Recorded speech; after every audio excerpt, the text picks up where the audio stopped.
معزز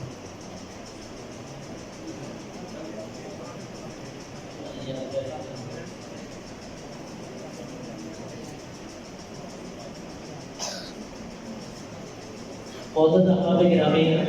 یہ اعزاز، یہ عزت، احترام ایک حافظ قرآن کے لیے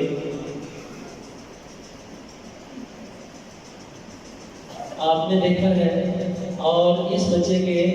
والد محترم جو بذات خود بھی عالم دین ہے، ان کے لیے جو عزت احترام آپ نے دیکھا ہے، آپ میں سے کون کون یہ چاہتا ہے کہ اس کو بھی دنیا میں اور وہ عزت احترام جو کل قیامت کے دن اللہ رب العالمین پوری کائنات کے سامنے دے گے، اس کا تصور کریں کہ جب آدم علیہ السلام سے لے کر قیامت کی